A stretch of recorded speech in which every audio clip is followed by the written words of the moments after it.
I never expected the first day of her arrival to change everything. The office had always been a quiet battlefield of whispers, backhanded compliments, and the constant rustle of ambition dressed in business suits. We all played the game, but there were rules, unspoken, but deeply understood. You didn't step too far out of line. You didn't challenge authority unless you were ready to bleed. But then she walked in. The new hire. That's how she was introduced. No name first. No credentials, just those 2 words, wrapped in the smug smile of the CEO who trailed behind her like she was royalty. She was young, polished, and far too comfortable in a space where even veterans struggled to breathe. Something about her presence felt rehearsed, as though she hadn't walked into this office for the first time, but rather returned to a stage she already knew by heart. She didn't wait for introductions, didn't bother with polite smiles. Instead, she crossed the room like she owned it, heels clicking against the tiles, gaze scanning every detail of the place with predatory calm. And before the morning ended, she had said something that made the air in the office freeze.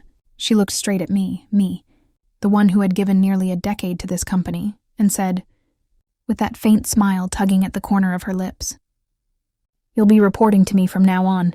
For a moment, I thought I misheard. The words were casual, but the meaning was sharp. Around me, papers rustled nervously, chairs creaked, and the silence deepened. My colleagues didn't even dare to breathe. Their eyes darted between us, waiting for me to protest, waiting for me to snap. I didn't, not then, not yet, because something in her tone wasn't just arrogance.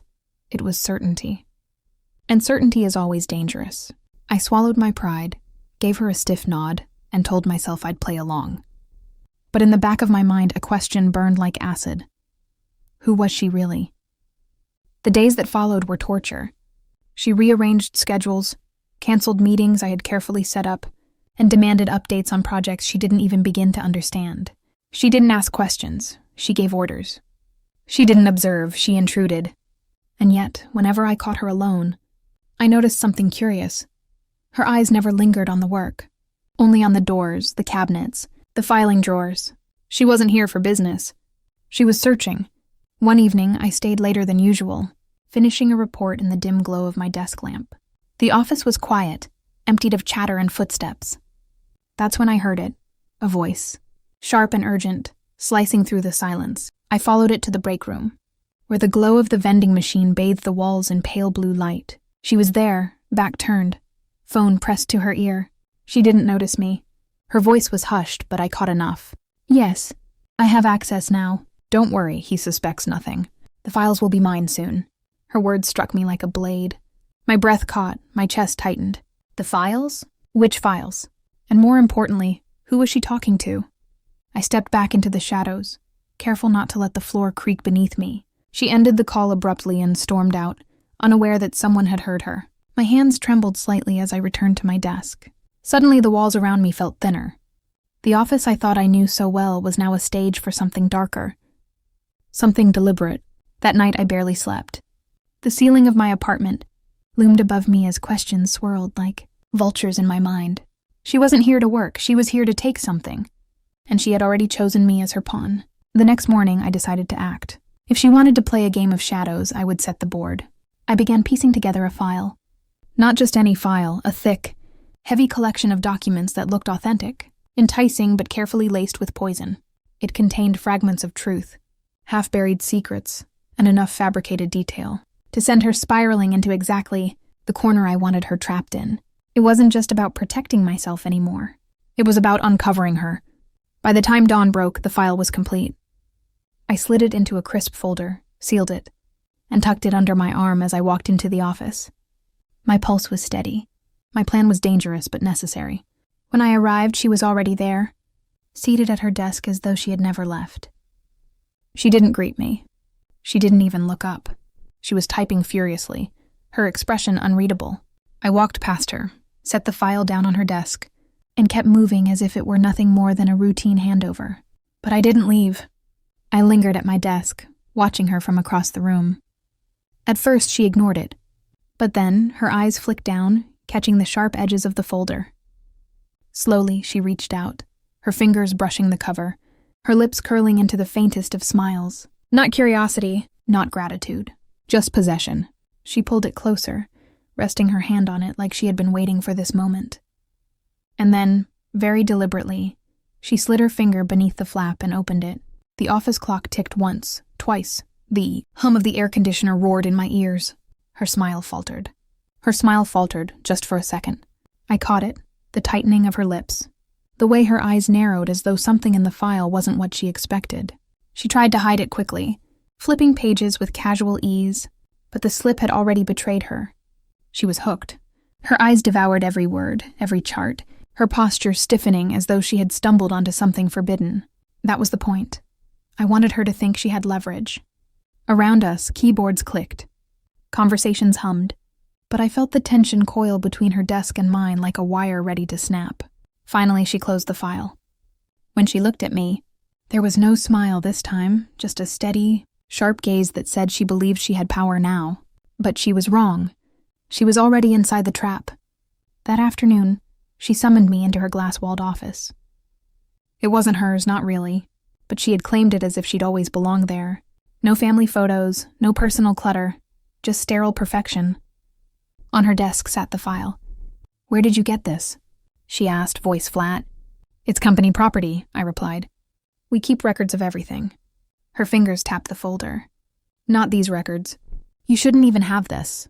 I leaned back, feigning calm. "Is there a problem?" For the first time, she hesitated. The mask of certainty slipped. Then she leaned forward, her voice dropping to a near whisper. "You don't understand what's at stake. If you're hiding this, you're in more danger than you realize." The words hung heavy, almost like a warning, but was it? Or a threat? She slid the file into her drawer, locked it, and stared at me. "This stays between us." That night, as I crossed the dark parking lot, I felt eyes on me. A shadow moved under a flickering lamp. Too far to identify, gone before I reached my car. My skin prickled. She wasn't alone. The next morning, I dug deeper. The HR system, shared drives, old emails, anything to explain her sudden arrival. But there was nothing. No record of her hire, no contracts, no announcement.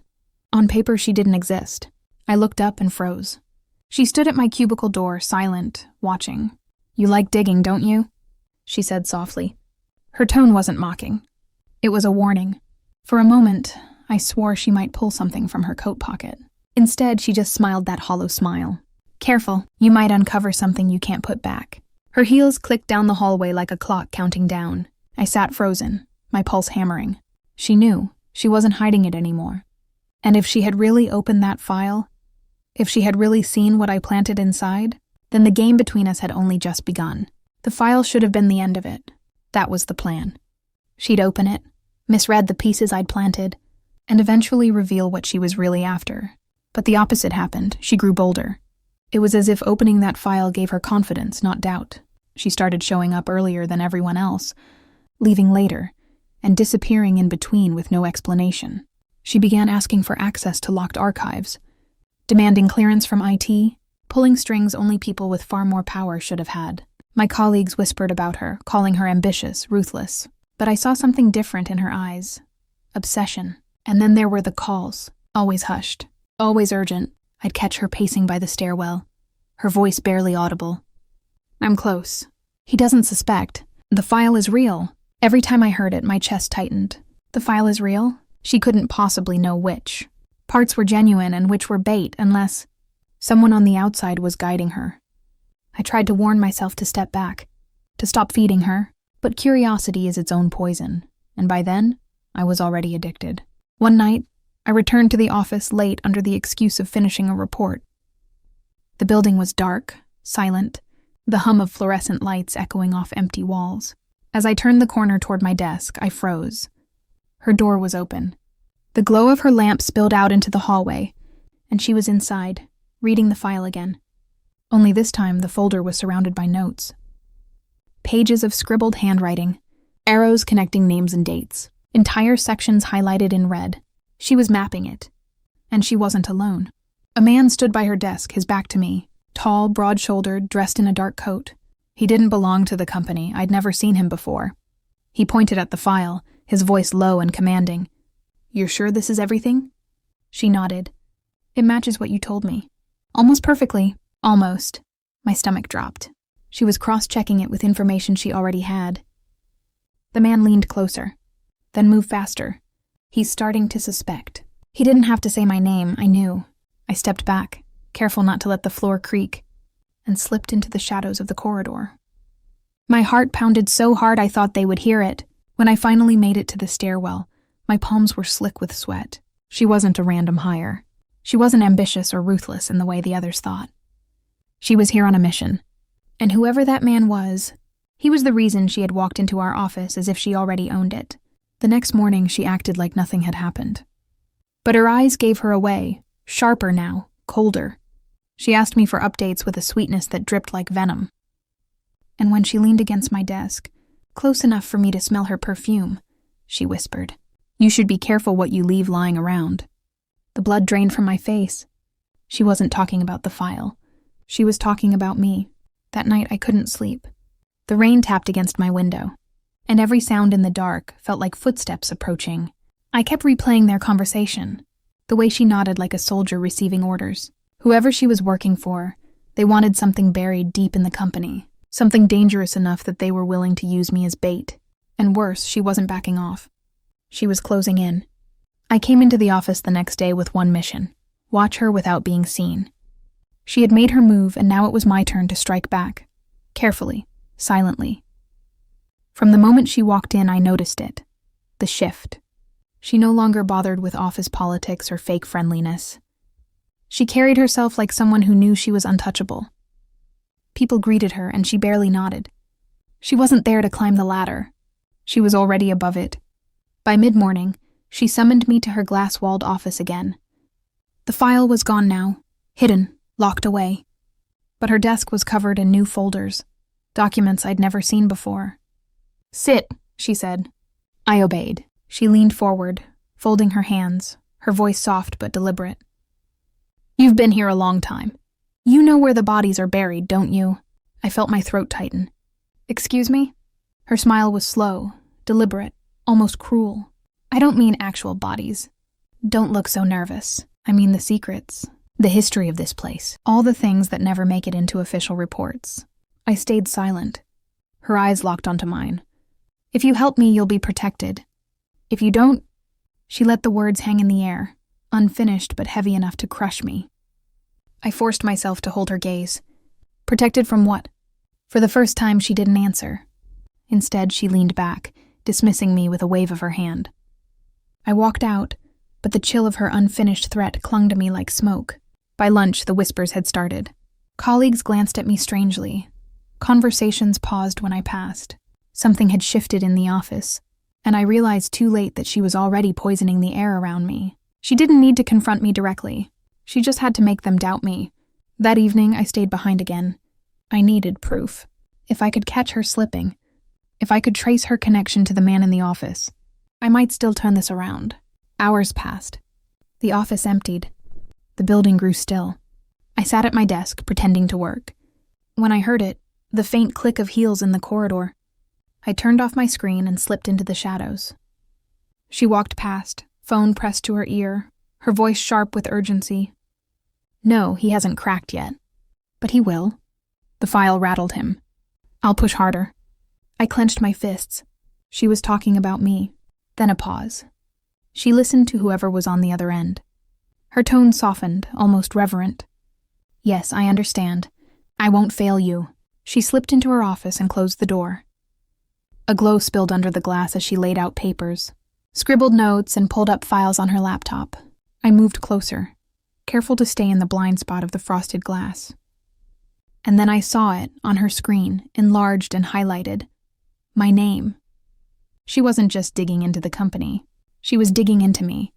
I stepped back, heart hammering. Every instinct screamed at me to run, but my legs wouldn't move.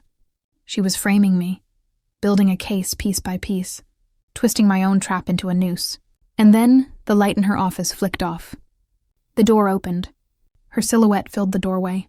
She stood still for a moment, her eyes sweeping the dark corridor. And though I was hidden, I swear she looked straight through the shadows, straight into me. Finally, she whispered into the silence, her voice barely audible but cutting like a knife. "You're already in too deep." She walked away, her footsteps fading, leaving me trembling in the dark.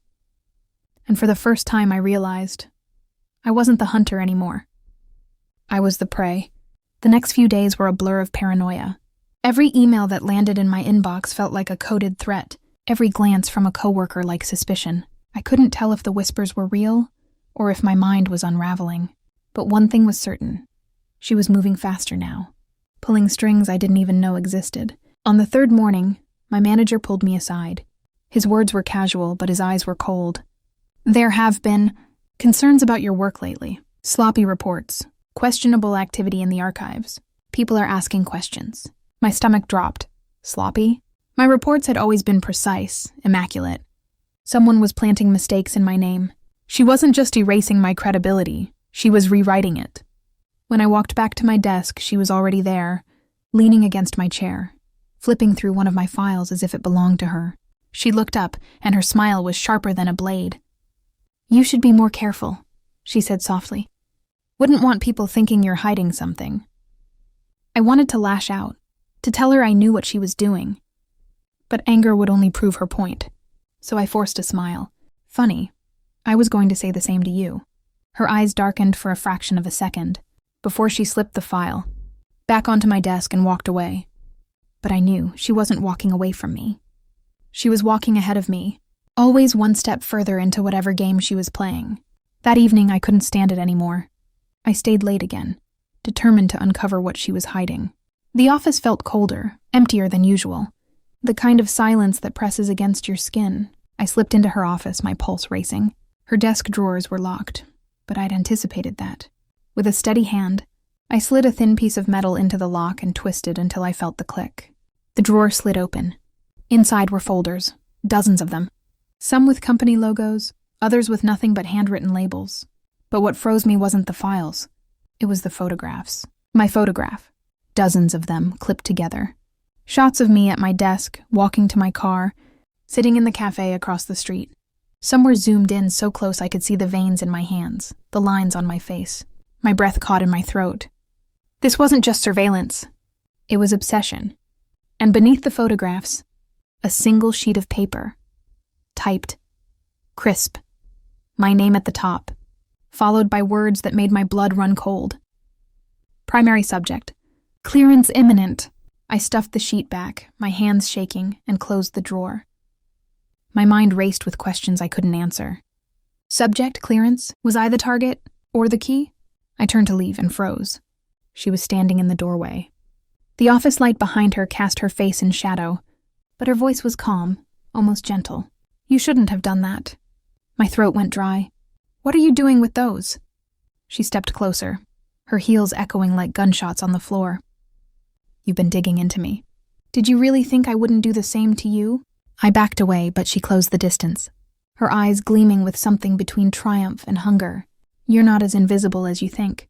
Every secret you've buried, every lie you've told, soon they'll all surface." Her words were quiet, but they struck harder than any scream. She wasn't threatening me with violence. She was threatening me with the truth. And the worst part? A small, poisonous thought whispered in my head. What if she already knows more than I do? Her presence filled the room, heavier than the silence itself. I could hear my heartbeat pounding in my ears, louder with every step she took toward me. The photographs in her drawer, the file with my name at the top, it all screamed danger, but I couldn't move. She stopped only a breath away, her perfume sharp, intoxicating, suffocating. "You think you're the only one who leaves files?" she whispered, her lips curling into that same smile I was starting to fear more than anything else. "But mine aren't warnings. They're records." I forced myself to find my voice. "Records of what?" Her smile widened, but her eyes betrayed something colder. "Of people who don't last." The chill in her words spread through me like poison. I staggered back, my hand brushing against the edge of her desk for support. "You're insane." She tilted her head, studying me like a specimen under glass. "Maybe, or maybe you're the one who doesn't understand the system you've been serving all these years." System? My mind twisted in confusion. Was she talking about the company? Something bigger? I searched her face for a crack, some clue, but her expression was unreadable. "I know what you're doing," I said, steadying myself.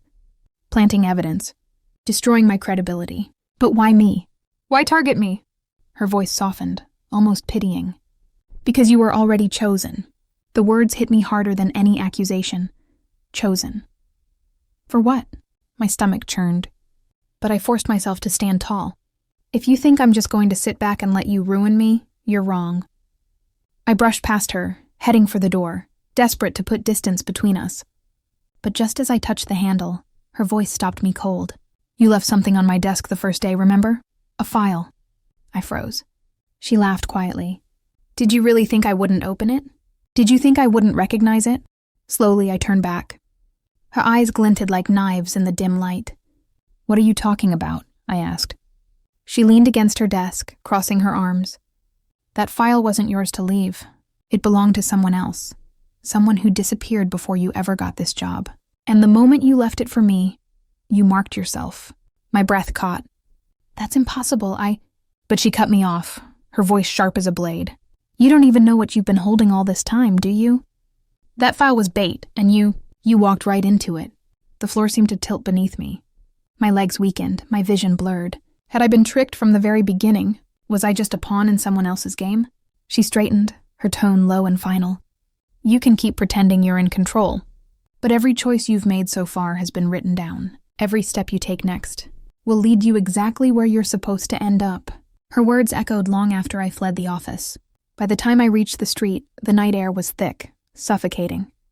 My mind replayed her taunts, twisting them into nightmares I couldn't shake. If the file wasn't mine, then whose was it? And what exactly had I stumbled into? The city lights blurred around me as I walked, my thoughts spiraling. She wasn't just a new hire. She was something else entirely. Something placed here for a reason I couldn't yet see. But one thing was clear. If I didn't uncover the truth soon, I wouldn't just lose my job. I'd lose everything. Sleep became impossible. Every time I closed my eyes, I saw her face hovering above me, whispering those words. That file wasn't yours. I'd wake in a cold sweat, my chest tight, wondering if she was watching me even then. By morning, I couldn't take it anymore. I skipped work, something I'd never dared to do in all my years at the company. Instead, I drove 2 towns over to an old library that barely anyone used. If the answers weren't in my office, maybe they were buried in records she couldn't touch. The file, it all came back to that damn file, the one I'd left on her desk, thinking it was a subtle message, a warning to stay in line. But if what she said was true, then it wasn't mine. And the only way to know was to dig. Hours passed as I combed through archived company logs, my eyes blurred from scrolling through faded scans of employee rosters, termination lists, and incident reports. Then, finally, a name caught my eye. Aaron Keller, a project manager, vanished 5 years ago under unclear circumstances. His final assignment? The very department I worked in. The report was short, vague, too vague, but attached at the bottom was a reference code. My pulse quickened. It matched the code stamped on the corner of the file I'd left on her desk. My hands trembled as I realized the truth. The file wasn't just random paperwork. It was Aaron Keller's final report. A report that was never supposed to be seen again, and somehow it had ended up in my hands. My phone buzzed. A message. No name, no number. Just 6 words. Stop looking, or she'll finish it. The library walls suddenly felt like they were closing in. I snapped my laptop shut and shoved it into my bag, my heart hammering. Someone knew I was digging. Someone wanted me to stop. But stop wasn't an option anymore. I needed to know what Aaron Keller had uncovered. I needed to know why she was here. That night, I returned to the office under the cover of darkness. I told myself I'd be quick, just slip inside, copy the files from the restricted archive, and leave. No one had to know. But the moment I pushed open the heavy door to the archive room, I knew I wasn't alone. The air was too still, too heavy. And then, from the far corner, a voice. Calm. Familiar. Waiting. I wondered when you'd come here. She stepped out of the shadows, her silhouette framed by the pale glow of the emergency lights. She wasn't surprised to see me. She was expecting me. I froze. You've been following me. She smiled, slow and deliberate. Following? No, guiding. Her choice of word chilled me to the bone. Guiding me where? She moved closer, her heels clicking softly on the concrete floor. To the same place Keller ended up. The only difference is, you'll get to see the whole picture before it's over. My throat tightened. You killed him, didn't you? She laughed, a sound without warmth. No, he killed himself the moment he opened the wrong drawer. Just like you did. I staggered back, my pulse thundering. She wasn't going to let me leave. Not this time. Her eyes gleamed as she whispered, "The file was never meant for me. It was meant for you." Her words hung in the air, heavy, poisonous. "The file was meant for you." I shook my head, refusing to accept it. "No, you're lying. Keller wrote that report. His name was on it." She stepped closer, her expression calm, almost pitying. "Names are easy to print. Files can be rewritten, reassigned. Did you never wonder why it was left in your path? Why, after years of silence, you were the one to find it?" My chest tightened. She was right. Why had I found it? Nobody had ever explained where the file had come from, or why it was sitting unmarked in the archives until I pulled it out. My voice cracked. "What's in it? What does it mean?" Her smile deepened, and she slid a thin flash drive from her pocket, dangling it between two fingers.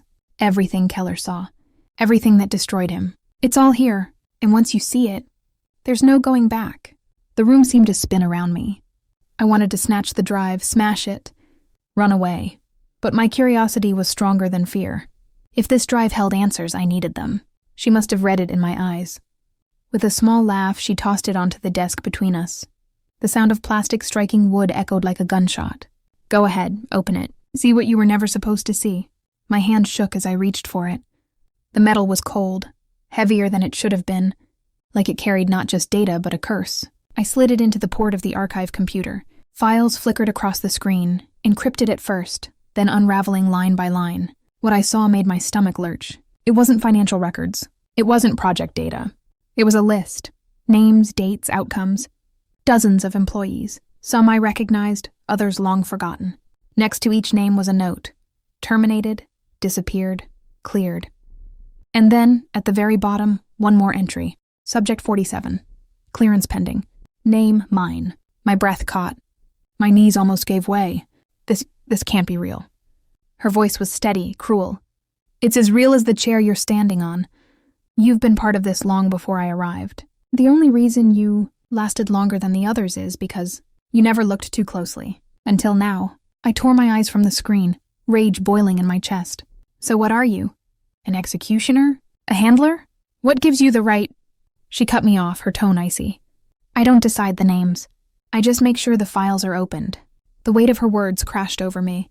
She wasn't the mastermind, she was the gatekeeper. And I had walked straight into her trap. I yanked the flash drive from the port, gripping it like a weapon. "If you think I'm going to let you control me, you're wrong. I'll expose this. I'll expose you." For the first time, her smile faltered. A flicker of something, fear maybe, crossed her face. But it vanished as quickly as it came. "Try it," she whispered. "But remember, once a subject is cleared, there's no escaping the end."